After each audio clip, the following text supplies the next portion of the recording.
Hey everybody, welcome back.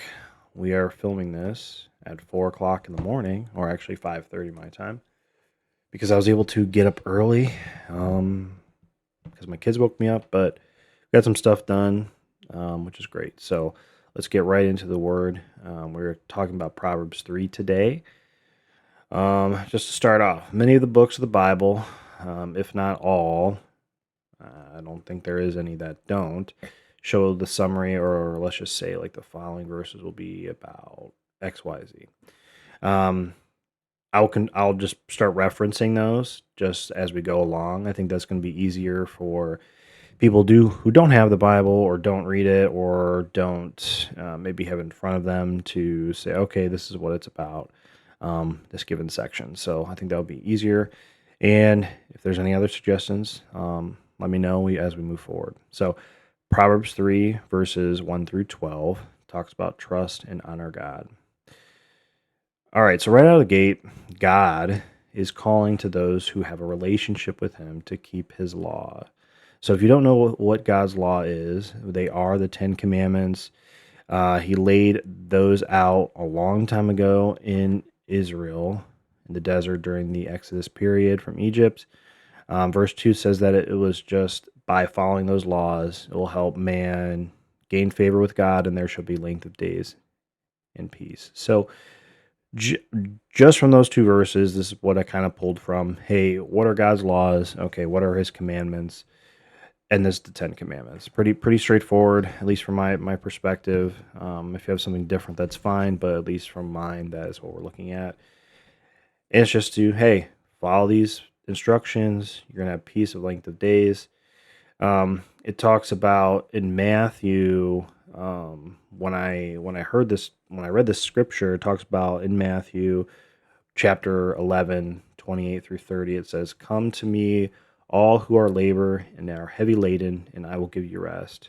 Take my yoke upon you and learn from me, for I am gentle and lowly in heart, and you will find rest for your souls. For my yoke is easy and my burden is light."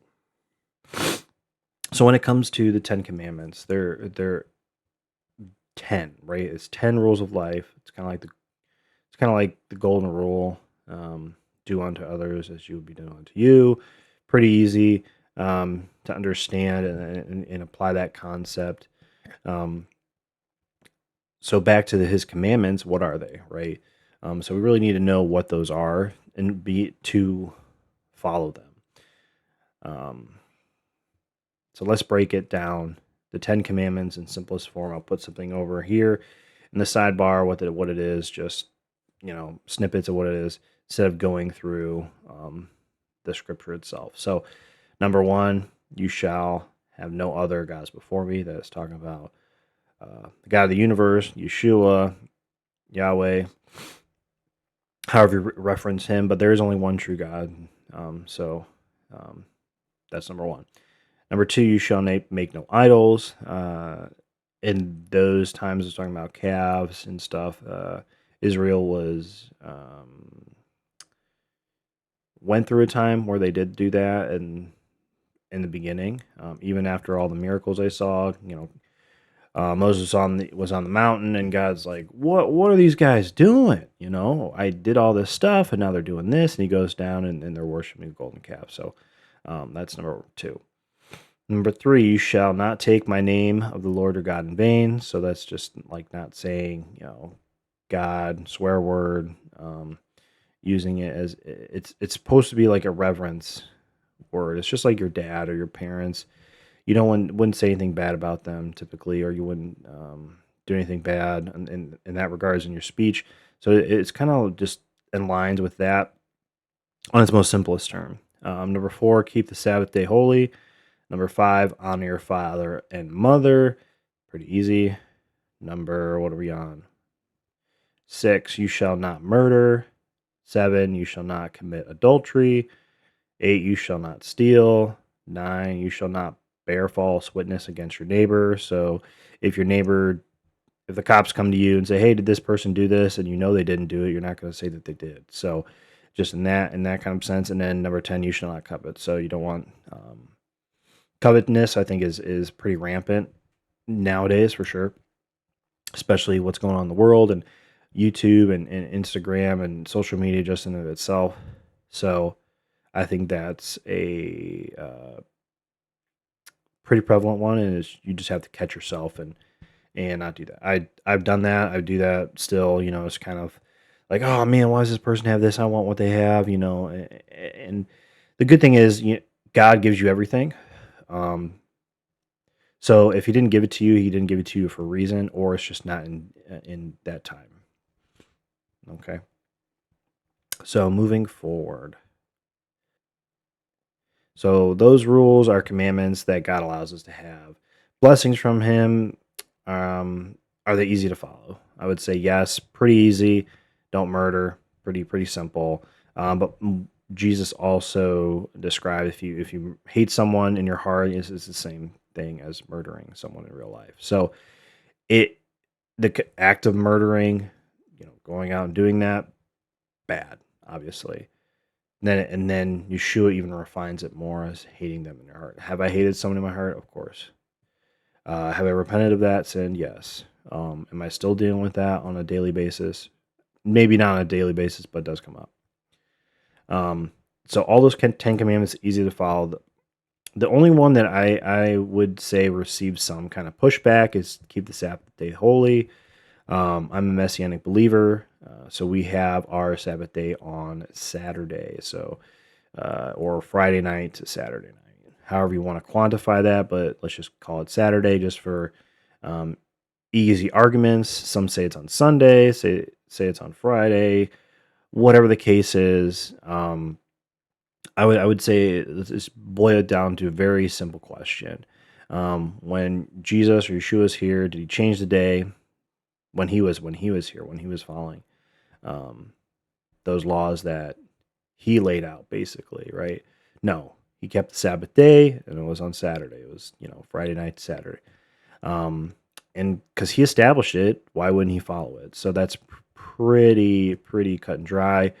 Even the first believers, Christians, modern day Christians, were Jewish. They weren't quote. I mean, they weren't Christians, I guess you could call them. Um, Christians, I believe, was coined later, but you'll have to check me on that. Um, but there's no biblical change to the day. That's kind of my line of thinking when it comes to the Sabbath day. It's Saturday, Sunday. It's definitely Saturday. Um, so, and then if you're struggling with that, my biggest thing when I went to do some work with a church that it's kind of like an internship. My biggest struggle was, hey, what are they doing that is different from what the first followers of Yeshua did? Okay, if they're doing something totally backwards or different um, in a context of, let's just say, the Sabbath day, or they're just not doing something that Yeshua did while He was here, or they're maybe taking some liberal interpretations of the Bible instead of reading it, interpreting for yourself, and say, okay, it probably means this, not this. Um, I would just simply do that. What did the first followers of Yeshua do? Let's do that. I'm not saying go out and build tents and live in tents and fish and all that kind of stuff. But what did they believe? What did they do? And follow that. So back to Proverbs, we're talking about verse 3 to 4. It talks about not letting mercy um, and truth forsake or abandon you. You want to bind them around your neck just like you would jewelry. You want to carry them everywhere, just like a watch I put on every morning. I have that watch on because I want to know the time. Or your phone, even better, because everybody's got a phone on. We want to take that with us. Um, and then it even took it a step further. We want to write it upon our heart. So we don't necessarily want to just have it as around our neck. We want to have it inside us, on our heart. We want to have be merciful. We want to seek truth. We want to display those holy things outwardly, not just a material item. So if you seek truth, you'll find God, and if you don't, you'll find something else. Me personally, I'm always looking for the truth. Even in today's social media, AI, all that stuff, it's very hard to decipher or to discern what is true, what is not. So you have to do a lot more research. You have to listen to more podcasts.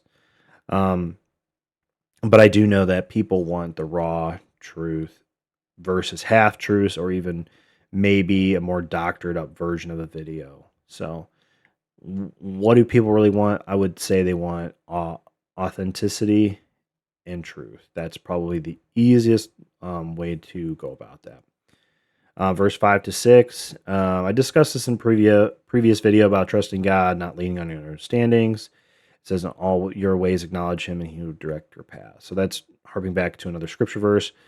Um, so I asked, boom, do I want answers to life's test and direction to how I live my life? Right? Do I want to lean on God's understanding of how everything works and His ultimate plan for me, or do I want to live on my own um, understanding of what I think I should do? I'm sure I don't know everything. God knows everything. So He is all knowing, power, intellect, wisdom, whatever you want to quantify that up. But He knows what's best for me. But I'll admit that sometimes I don't want His direction. I need to do a few, and I want to do a few things on my own. Um, Sometimes they're good, sometimes they're bad. Sometimes I just get lucky and I'm like, oh, okay, that actually worked out. But that's probably what God's plan was in the beginning. He knew I was going to do that stuff, so it's just kind of like working its way out. So what do I want to do? I want to, obviously look for God's direction. I would also say it is not a just daily task. It's hour by minute, by just living out your life. It's kind of like, hey, I have a relationship with my wife and my kids. I talk to them all the time. It's not just, hey, I talk to them once a day for 15 minutes and I just go about my day. No, it's different. You have to have that relationship with them. If you don't have a good relationship with your kids, it's not going to be necessarily a good thing. And I would say that if you don't have a relationship with God consistently throughout the day, there's going to be things that come in your path that trip you up that you needed Him for, and you just don't rely on Him. Let's say discernment is not going to be, hey, what toilet paper should I buy? This one's on sale, this one's not. Is this going to be good for my needs? That's not, I would say that's not a decision that God needs to make for you, maybe. But maybe other things like, should I marry this girl? Should I have this job or marry this guy, or whatever the case is? Um, they might be saying and doing all the right things, this guy or girl, but God knows the intentions of their heart. They know what their character. You may only see a very veiled vision of what it is. And so God knows exactly where they're at. So He'll say, "Hey, good idea, bad idea, let's kind of knock that out," right? I would say sometimes it's not going to be a definite. God's going to be like tapping you on the shoulder, say, "Hey, this is what you need to do. This is what you don't need to do," like a definite voice. Sometimes it's hints. It's like, "Hey, breadcrumbs," and you just got to kind of figure it out. It's there. You just have to seek it. All right. All right, moving forward. Verses 7 through 10. This is not about being wise in your own eyes, as we covered this before. We cannot see all end, but God can. So to think that we know better is foolish. Talks about departing from evil, and it shall be marrow and health and marrow to your bones. I would say, given the fact that evil is out there among us and prevalent, we need to be diligent to combat it. I spoke in a previous video when I talked about like Charlie Kirk and everything else, and how evil kind of pulls you in. Uh, you have to be combative all the time. You have to have your guard up. You have to have um, the armor that God gives you. We'll reference that later. I think it's in Ephesians, if I'm not mistaken. Um, but we want to have that armor on all the time. Be very diligent. Um, as a casting crown said in one of their songs, it's talking about it's a slow fade when black and white turns to gray. That's one of their things. So when it's black and white, and you're like, oh, okay, it makes sense, right? It's one or the other. But then when it starts turning into that gray, that's when you get into trouble, right? So you as a believer need to be combating all these things the enemy is throwing against you. and not give into life's temptations as it slowly eats away at you and brings you in the darkness if it's not countered or stopped. If you're not being diligent and you're looking for God, he's tapping you on the shoulder. He's that person in the streets crying out to you, and you're just not being diligent and you're not looking for that direction. You're going to slip into that in that path. And sometimes it's easier to get out of. Sometimes it's harder. It really just kind of depends on, I would say, how deep you are in that mud. I've been there. I don't know how deep I was. I was deep enough, but I was able to get back. So that's the biggest caveat I would say with that. I was able to get back at least. So verses 9 through 10, this is where it talks about giving the first fruits of all your increase as a thanks to the Lord. And that back in that time, if you planted a field, right, you planted it, you're let's just say you're growing corn, you got 200 acres or something absurd, right? You're not going to be able to go out and water 100% of that. You are reliant on the weather and God to provide that water that your crops need so that you don't starve, right? If I plant a garden, I don't do anything. I'm relying on God to provide the vegetables to feed my family. That's kind of what it is. So, why would I reap all the crops when I didn't sow anything but the seed? And it was God's blessing that brought the rain and yielding forth the fruit. So that's where you give that increase, that 10%, 20, sometimes it references 20%, I believe. You just give that right off the top, you give it to God, say, hey, or let's just say if you have a flock of animals, you give it the best, the first and the best, I believe, or the best without blemish. That's the one you give. Um, so it's not about just giving. Oh, here's the first 10%. It's pennies or dollars. Let's just say it's your. For me, it applies to your wages. Let's just kind of round this out into the 21st century. Um, so give to the Lord your increase, and He will bless you abundantly. Personally, I'm in sales. I have a salary, but I have a commission, right? Mainly it's commission, it's not salary based. So every month I give a percentage right off the top to God. Hey, this is my commission. This goes right to Him because I can do my job, right? I can make the calls. I can send out the contracts. I do not have the ability to sign something for somebody else. If I could, that'd be great, but I can't, obviously. Um, I do not have that ability to sign something for somebody else, and I cannot change their mind no matter how much I talk to them. If I talk to them and I get their pain points and I build up value, in the end, they're the one making the decision. And I believe that some of my best years have been because I started giving to God. And when I started giving to God, um, I was able to get more commission dollars and make more money and all that good stuff. So even my boss asked me one time, he's like, TJ, what, how are you doing? You're doing so well. What happened? What did you do? I'm like, I don't know. I'm not doing anything different. I'm still doing the calls. I'm still in the conversations. I've been tithing. I've been just doing that. And he's like, oh, okay. I don't know if he's a believer or not. That's beside the point.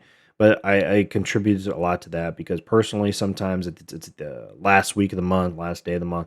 I have no idea how I'm going to hit those numbers, and somehow they come through. Even if they don't, that's okay, but somehow they could come through. So every start of the year, I pray. I talk to God. I'm like, hey, what's my amount that I'm going to give this year? Sometimes it's 10%, sometimes it's 20%, but either way, it's just given. I just kind of just right off the top, don't look at it, write the check, do whatever, it's done. Um, I know that it's kind of hard at times for sure, but it does say in the Bible that God delights in being a cheerful giver. So if you're not doing it right with the right heart, then I would say some reflection needs to take place. It's like, why are you doing it, right? Okay, I'm doing it because I made a commitment. Okay, that's valid. I'm doing it because God told me to. Okay, that's great. But why are you doing it? Oh, because if you're doing it because you think you're going to get blessed more because you're being obedient. That's part of the reason. But if that is your only incentive or only reason, and that's like like, oh, hey, if I give this, God's going to give me twice or three times the amount or 10 times the amount. That's a bad way to approach things. So if that is your approach, then you obviously need to take some reflection for that. All right, wrapping this section up. So, verse 11 through 12, easy verses, especially if you've been disciplined, or better if you have a kid. It talks about the Lord only correcting those he loves, and do not to be weary of that correction, as it is to point us in the right direction. Do I like to be disciplined? Do I like to get corrected by my boss or my parents when I was younger? No. I'd rather just do what I want to do. But are they saving me from something else later? So if you have a kid, you're constantly correcting them. Hey, don't do this. Hey, don't do that. Hey, if you jump off, you know, this table, you might hurt yourself. Okay, it obviously did. So you hurt yourself. You comfort them and everything else, but you're doing it to correct them. Obviously, that's a very superficial um, thing, but there are also other um, things that need to be disciplined in a child to make sure they don't either wander the certain path or that they're going maybe a bad direction. Whether maybe it's career, maybe it's a girl, maybe it's school, whatever the case is, but you have to take that discipline. So it's not that they hate you; it's that they love you. And if you think that they are doing it because they just like disciplining you, that's more than likely not the case. It's more that they love you and they don't want bad things to happen. All right, verses 13 through 20. It's consider the value of wisdom. It says in verse 13 through 15, happy is the man that finds wisdom, or God, in the sense, and the man that gets understanding. For the merchandise of it is better than the merchandise of silver, and the gain thereof than fine gold. She is more precious than rubies, and all the things thou can desire are not to be compared to her. Right? So if you have wisdom and you find God and you know Him, that relationship is going to be more value than treasure that you have. Right? Um, God grants us eternal life when we follow Yeshua and we follow Jesus and we accept His Son. I would say that's way more valuable than silver and gold. If I'm going to live in eternity with someone, I want to have a relationship with God and a better life than I have it now, why not, right? So I would say that's definitely more valuable than silver and gold. So let's look at the previous videos or chapters of the book that we kind of covered. So how do we gain wisdom? It talks about it comes from fear of the Lord or reverence for the Lord. It's having that relationship that He'll give you discernment, understanding, and that only comes from the Lord and not from mechanical learning. So no matter how many books you read or how smart you think you are, wisdom is definitely not derived from your own devices. So in the beginning of the verse is talking about, let's say, I would say, happy is the man that finds wisdom, but in order to find wisdom, you need to find God and to have that relationship with God. And I myself would say that without the relationship, I would be in a lot worse areas of my life. My goal personally should be to seek first a relationship with God, and knowing that He wants what's best for me would lead me to a peaceful life as I know God controls it, and to value that over anything else in the world. I don't think there's any explanation there, right? If you want to have a good relationship with God, you're going to reap the benefits, you're going to reap His blessings, you're going to have His rewards, His wisdom. It's not about just the things you get, but the things that you give to Him. Um, tithe, worship, that he wants a relationship with you. It's just like, you know, uh, your parents, right? They want a relationship with their kids. They don't want to not have a relationship with their kids. I would say it would be very interesting. Just turn off my alarm here. I don't know why it came on, so cancel. All right. Um, if your kids want a relationship with their parents, or their parents want a relationship with their kids, they want to hang out with them. It's something they're pursuing. It's not something that's forced, or they're not getting anything out of it, right? The only thing that I'm getting out with spending time with my children is a relationship with my children. That's what I want. So when I'm 80 years old, I still want to have that relationship with my kids. All right. Verse 16 through 17 is talking about what you're getting, finding wisdom. You're getting length of days, riches and honor. I would say length of days would not be putting yourself in a bad situation as you have the wisdom that God gives you to make a better decision. And when it comes to riches, I believe that God will provide you with all you need. You may want things, but God's going to take care of everything you need, right? So it says in Matthew 6, verse 26 through 30, look at the birds of the air, for they neither sow nor reap nor gather into barns, yet your heavenly Father feeds them. Are you not more value than they? Which of you, by worrying, can add 1 cubit to his stature? So why do you worry about clothing? Considering the lilies of the fields, how they grow, they neither toil nor spin. And yet I say that even Solomon in all his glory was not arrayed like one of these.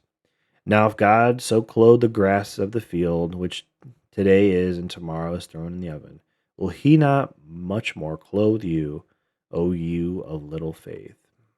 So it's talking about God's got everything under control.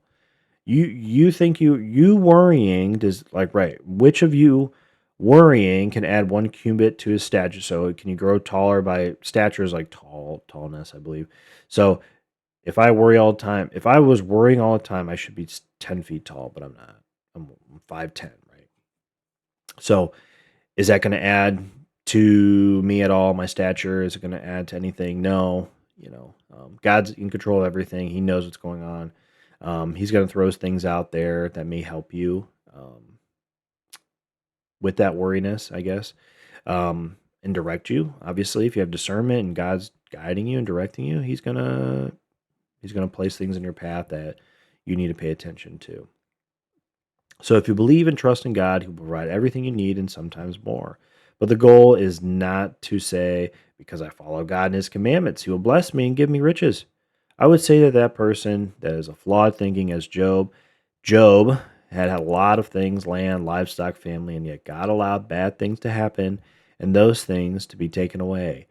But in the end, he still praised God, knowing that all things came from Him anyways. As it says in Job 1:21. Naked came out of my mother's womb, and naked shall I return. The Lord gave, and the Lord taketh away. Blesses the name of the Lord. The Lord can choose to bless you with riches, wealth, or not. But either way, you are in the place He wants you, and you should be grateful for the life He has given you. I think I will struggle this with on a daily basis. Social media is probably the worst place for this because people portray a lavish lifestyle, maybe that I want for my family. Personally, I do not want Lambos. I do not want a fancy car. I just want provide my wife and kids with like a homestead. So basically, a decent sized house. I'm not talking about a mansion. Um, some land, a couple acres, two would be great. If more, awesome. Um, so we can have chickens and animals and all that stuff that my wife wants to do. We have chickens now. Kids love them. That's awesome. Um, is it in his plan? Maybe not.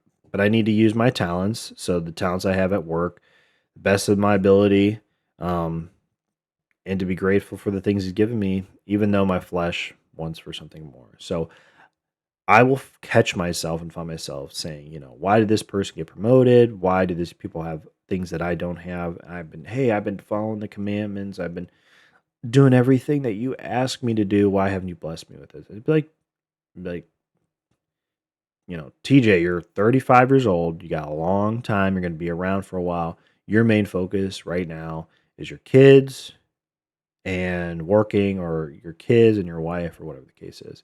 It's not necessarily going to be this lavish lifestyle. I've got plenty of time to get to there, and we're on our way there, hopefully, or at least I'm on the path that gets me to that place. Verses 18 through 20. Um, uh, let's see. This bit is talking about God, wisdom, because we referenced wisdom as a she back in the previous videos. is a tree of life for those who grab hold of it. The Lord is, and the Lord by his wisdom laid the foundations of the earth, and the earth was basically created by him, right? It says, he spoke, everything was created. We could cover that in later videos when we talk about Genesis, but right now we're talking about Proverbs, right? I think these verses tell you should grab a hold of God, and that if you want to live everlasting, as you will have a relationship with him. And secondly, that the ruler of the universe established everything, and that would be a fool not to hold on to him or to seek him out. If you believe that God created the world and his wisdom established it, it is not by random event that the earth was formed or exactly how it did. It wasn't just a big bang or a poof of smoke and the earth is here, right? Or that it was able to support life in the ocean, earth, air, everything. I would say it takes an intelligent mind to know how to design everything so that it works perfectly and in order. Before sin came into effect, obviously that changed a lot of things. Everything got messed up. But if you take out sin for a second, so sin is absent, I would say in order for someone, let's say myself or you, to create a perfect aquarium. So we got a big aquarium. For the first time, it's going to support all ocean life, and none of the animals die, none of the plants die, pH levels or something. I mean, I have limited knowledge on aquariums or how that stuff works. So one thing I pulled from Chat GPT, oh yes. One person with no experience or knowledge trying to create a single biome. So we're talking about the ocean that supports all ocean creatures ever. The odds are effectively 0%. It's like 1 in 10 to the 30th power. That's pretty small. So in this case, must conclude that for myself, me, or you to create this would be 0%. So how could a cosmic accident even be an actual answer? Right? So I'm intelligent, right? I have an intelligent mind. I can think. I'm going to put this thing together and I have a 0% chance. Okay.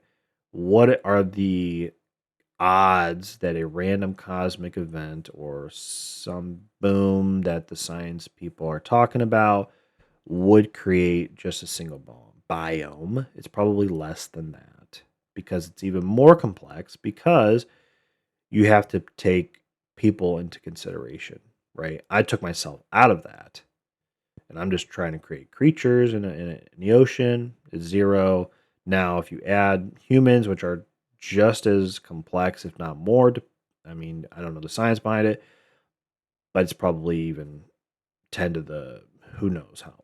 Definitely more than 30th power, right? Less than 1 in 10 to the 30th. So, moving forward, we're going to wrap this up. Be kind and generous to others, verses 21 through 35. Verses 21 through 26 talks about not departing from the path of wisdom or God, as he will keep you safe and not stumble. Basically, overall, he's going to be with you on life's journey and keep you from the chaos around you. Verse 27 sums it up, I think, best, or I think 26.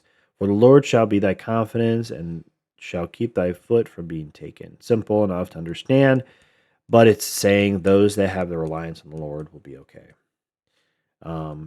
Verse 27 through 28 is talking about if you're able to do good to other, or if you are able to do good unto others, do not withhold that goodness from them and tell them to come back later, almost hoping that someone else will do said thing.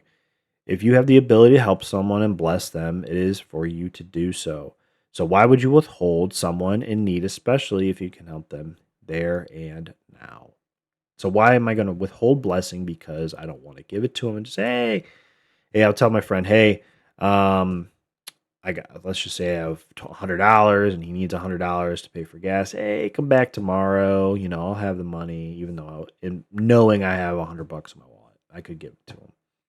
So that's a very simple concept. Bless them now. Don't just say, hey, come back, do it later, because more than likely they're going to move on from you and they're going to find another person to help them. Why not just help them right then and there? Verse 29 through 30. And the previous verses are about knowing God will affect your relationships. Don't do evil against your neighbor. Obviously, strive not against someone without cause. That's easy again, right? If there's no cost to strive against somebody, shouldn't do it. Even if they do something bad, there's probably not a reason either. Someone cuts me off in traffic, I'm not going to pull over and smash in their car. Hey, you cut me off in traffic, so now I'm going to hit your car. That's kind of ridiculous. The book of Proverbs is broken down in such a way so that many people can easily understand what his God is trying to lay out for his followers. Verses 31 to 35 to wrap this up. In the end, is talking about those that don't follow God's way um, and what God wants they will reap is the and what is the abomination of the Lord? Forwardness, that's perverseness, scorners, wicked people. Those people who fall into that category and do sometimes. I do sometimes, but the fact is, I know God and I ask for forgiveness daily. I would say that this would be for those that are not seeking the warning signs he's giving to correct, or don't ask for forgiveness when corrected, or your eyes being opened. So, like, if you are being perverse, scorners, wicked people, those are abominations to the Lord. Obviously, if you are doing it and you repent, that's different than someone that's just keep doing the same thing, right? If you keep doing the same thing, you're going to get the same results. So, if I'm keep being wicked and doing bad things, certain bad things will happen, right? Um, so for those that follow the evil path, shame shall be the promotion of fools. And this fool is a person who actively rejects God's call and wants nothing to do with him. And those that are wise, which are those that seek out God and to submit to him, will inherit glory. All right, so question to wrap this up. Are you a fool or are you wise? And by that question, what will your inheritance be? Until next time.